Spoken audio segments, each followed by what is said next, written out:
1895 সাল। সহস্র দ্বীপোদ্যানে স্বামীজি একটি বড় দ্বন্দ্বে পড়লেন, সংঘ গঠন করবেন কিনা।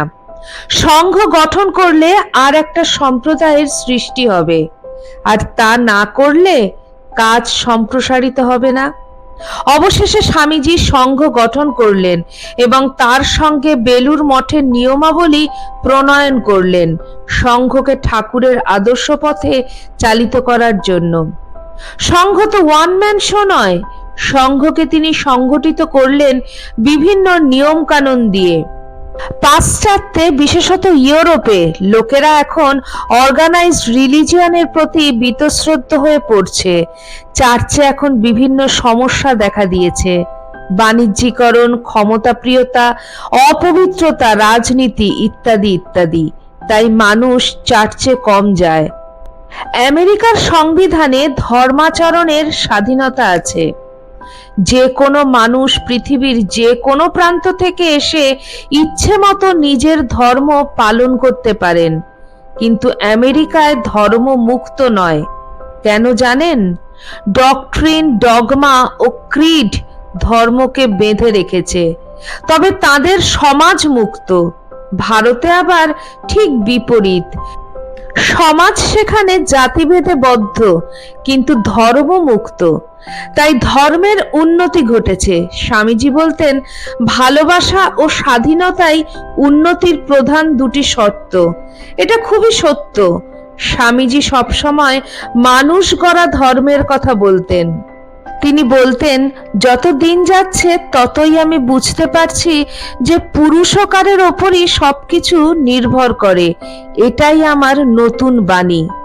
লন্ডনে পিকাডিলি ক্লাবে স্বামীজি বলছেন, আমি এই শরীরটাকে জীর্ণ বস্ত্রের মতন ছেড়ে দিতে পারি, কিন্তু কাজ থেকে বিশ্রাম নেব না, যতদিন না মানুষ সেই চরম একত্বে উপনীত হয়, ততদিন সর্বত্র আমি মানুষের মনে প্রেরণা যোগাতে থাকব।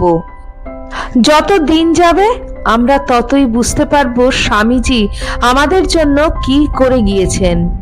স্বামীজি আমেরিকায় কিভাবে শিক্ষা দিতেন সে প্রসঙ্গে একটি ঘটনা উল্লেখযোগ্য। একটি ছোট ছেলে ছিল, নাম তার র্যালফ, মিসেস ওয়াইকফের ছেলে। স্বামীজি তাকে বললেন, ভগবান আমাদের কত নিকটে, তবু আমরা তাকে দেখতে পাই না। ছেলেটি জিজ্ঞেস করল, কেন স্বামীজি? স্বামীজি বললেন, তোমার চোখকে তুমি দেখতে পাও? ছেলেটি উত্তর দিল, না স্বামীজি। স্বামীজি বললেন, অথচ তোমার চোখ দিয়ে তো তুমি সব দেখছো। ছেলেটি আবার বলল, হ্যাঁ স্বামীজি, কিন্তু আয়নার সামনে দাঁড়ালে তো আমি আমার চোখ দেখতে পাই। স্বামীজি এবার উত্তর দিলেন, তেমনি তোমার মন যখন শুদ্ধ হবে, পবিত্র হবে, তখন তুমি তাতে ভগবানের প্রতিবিম্ব দর্শন করবে। স্বামীজি শাস্ত্র আওড়ালেন না, শুধু কমন সেন্স দিয়ে বুঝিয়ে দিলেন। স্বামীজি যাদের স্পর্শ করেছেন তাদের জীবন কিভাবে পরিবর্তিত হয়েছে তা দেখে সত্যিই মুগ্ধ হওয়ার কথা। মিসেস ফ্রান্সিস লেগেট যেমন, তার যখন 4 বছর বয়স, স্বামীজি তখন তার মাথায় হাত দিয়ে আশীর্বাদ করেছিলেন।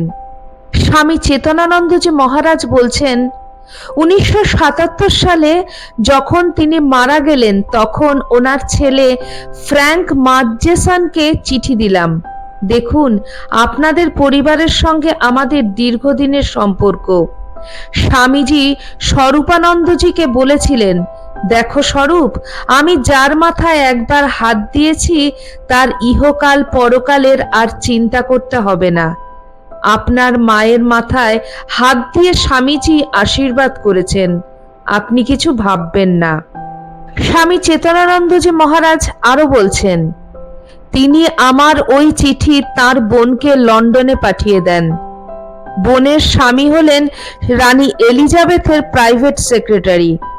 তার বোন আমাকে লিখলেন, আপনি বেদান্তের যে বইটি meditation and it's methods according to Swami Vivekananda আমার মাকে দিয়েছিলেন, হাসপাতালে আমার মা যখন মারা যান তখন সেই বইটি ওর বালিশের নিচে ছিল। 1896 সালে তার জন্ম। দেখুন শেষ পর্যন্ত স্বামীজিকে কেমন ধরে রেখেছেন। স্বামী চেতনানন্দজি মহারাজ আরো বলছেন, আমি যখন হলিউডে ছিলাম তখন মিসেস ওয়াইকফের গল্প শুনতাম। তিনি দীর্ঘ সময় বসে ধ্যান করতেন, তারপর মাথাটা মেঝেতে রেখে অনেকক্ষণ থাকতেন। একদিন প্রভবানন্দ মহারাজ বললেন, তুমি এতক্ষণ মাথাটা মেঝেতে রাখো কেন? মিসেস ওয়াইকফের উত্তর, আমি তো জ্যোতি না দেখলে মাথা তুলতে পারি না। এরা সব ভাগ্যবান, এরা প্রণাম করা মাত্র জ্যোতি দেখতে পায়।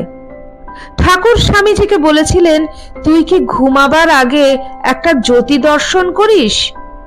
স্বামীজি উত্তর দিয়েছিলেন, হ্যাঁ, সকলেই কি তা দেখে না? এই থেকেই বোঝা যায় স্বামীজির প্রভাব ওদের জীবনে কিভাবে পড়েছে। ডরোথি, মিড সিস্টার্সদের মধ্যে হেলেনের মেয়ে এরনিন খুব লাফালাফি করছে। একজন বলছেন, একটু চুপ করো, এখন ধ্যানের সময়। সে বলছে, আমার ধ্যান করতে হবে না, আমি স্বামীজির কোলে বসেছি, আমার আবার ধ্যান কিসের? তারা স্বামীজিকে ভগবানের মতন মনে করতেন। স্বামী নিখিলানন্দজি মহারাজ একটি ঘটনা বলেছিলেন। স্বামীজি যখন দ্বিতীয়বার আমেরিকা থেকে চলে আসছেন তখন শিকাগোতে নেমেছেন। হেলদের অতিথি, রাতে মেরি হেল বিছানা করে চলে গেছেন। সকালে দেখছেন যে স্বামীজি জানলা ধরে দাঁড়িয়ে রয়েছেন। মেরি উদ্বিগ্ন হলেন, স্বামীজি, আপনি কি রাতে ঘুমোননি? স্বামীজি বললেন, মানুষের প্রেমের বন্ধন ছিন্ন করা কি কঠিন সেটাই আমি ভাবছিলাম। স্বামীজি জানতেন এরা আর আমাকে কোনোদিন দেখতে পাবে না, আমি এই জগতের রঙ্গমঞ্চ থেকে চিরকালের মতন বিদায় নিচ্ছি। স্বামীজি পাশ্চাত্যকে জয় করেছিলেন মস্তিষ্কের দ্বারা নয়, হৃদয়ের দ্বারা। তিনি সত্যিই মানুষকে ভালোবাসতেন। সান ফ্রান্সিসকোতে স্বামীজি 1900 সালে বললেন, আমাকে আবার জন্মাতে হবে। কেন স্বামীজি? উত্তরে বললেন, I fail in love with human being, আমি মানুষের প্রেমে পড়েছি। স্বামীজির যেদিন শরীর যায় সেদিন বেলুর বাজার অবধি বেড়াতে গেলেন। ফিরে আমতলার নিচে বেঞ্চে বসলেন। সবাই চা খাচ্ছিল। তিনি বললেন, ওরে এক কাপ চা দে তো। চা খেয়ে পেছনের সিঁড়ি দিয়ে ওপরে উঠে যাচ্ছেন। দ্বিতীয় সিঁড়িতে পা দিয়ে বোধানন্দজিকে বললেন, আমার মানিব্যাগে কত টাকা আছে রে? বোধানন্দজি উত্তর দিলেন, এই 4-5 টাকা হবে। স্বামীজি বললেন, আমি অমুক দিন অমুক সাধুর ঘরে গিয়েছিলাম, তার মশারিটা ছেঁড়া, ওকে একটা নতুন মশারি কিনে দিস, না হলে ওকে মশা কামড়াবে, ম্যালেরিয়া হবে। এই মানুষটি আর 2 ঘন্টা পরেই শরীর ছেড়ে দেবেন। তিনি একজন সাধুর মশারির চিন্তা করছেন। তারপর তিনি ঘরে গেলেন ও ধ্যান করলেন। বোধানন্দজি 1932 সালে এই ঘটনাটি লিখেছেন। স্বামী চেতনানন্দজি মহারাজ বলছেন, আমরা তো স্বামীজির কত মেসেজ দেখি, তার শেষ মেসেজ কি জানেন? Wait and meditate till I call you, যতক্ষণ না তোমায় ডাকি অপেক্ষা করো, ধ্যান করো। স্বামীজি বিশ্বের 7ম আশ্চর্যের মতন এক মহা আশ্চর্য পুরুষ। তিনি ভারতের তাজমহল, মিশরের পিরামিড, চীনের প্রাচীর, ব্যাবিলনের ঝুলন্ত উদ্যান, আলেকজান্দ্রিয়ার লাইট হাউস, রোমের কলোসিয়াম ইত্যাদি তেমনি স্বামীজিও একটি বিস্ময়। স্বামীজির বাণী ও রচনা, স্মৃতির আলোয় বিবেকানন্দ, প্রাচ্য ও পাশ্চাত্যের শিষ্যদের দ্বারা লিখিত তাঁর জীবনী, সিস্টার নিবেদিতার the master as I saw him এবং notes of some wandering with the Swami Vivekananda, রোমারোলার Vivekananda জীবনী, শঙ্করী প্রসাদ বসুর 7 খণ্ডের সমকালীন ভারতবর্ষ, মহেন্দ্রনাথ ও ভূপেন্দ্রনাথ দত্তের রচনা, মেরি লুইস বার্কের স্বামী বিবেকানন্দ। নতুন তথ্যাবলী 6 খণ্ড এবং শতাধিক বই পড়ে স্বামীজির অবদান ও মহিমা দেখে আমরা বিস্মিত হয়ে পড়েছি। স্বামীজি এ জগতে 39 বছর 5 মাস 24 দিন ছিলেন। যখন তিনি কাজ শুরু করেছিলেন তখন তার বয়স 30। তারপর তিনি মাত্র 9 বছর বেঁচে ছিলেন। তার মধ্যে প্রায় 2 বছর ছিলেন অসুস্থ। তিনি বলেছেন, আগামী 1500 বছর জগতের যা দরকার তা দিয়ে দিয়েছি। এ কি বিস্ময়ের ব্যাপার নয়? আজ আমরা স্বামী বিবেকানন্দের 164তম জন্ম জয়ন্তী পালন করতে চলেছি।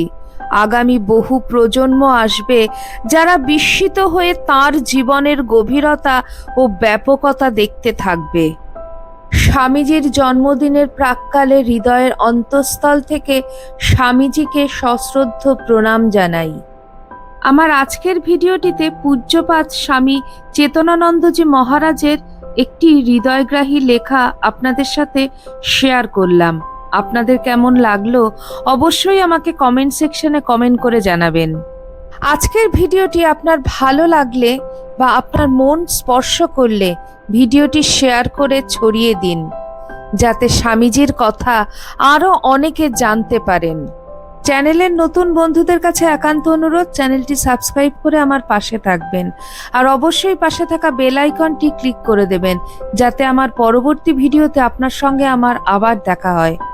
আজ এই পর্যন্তই। সবাই ভালো থাকবেন, সুস্থ থাকবেন। আবার খুব শিগগিরই দেখা হচ্ছে কোনো একটি নতুন ভিডিওতে।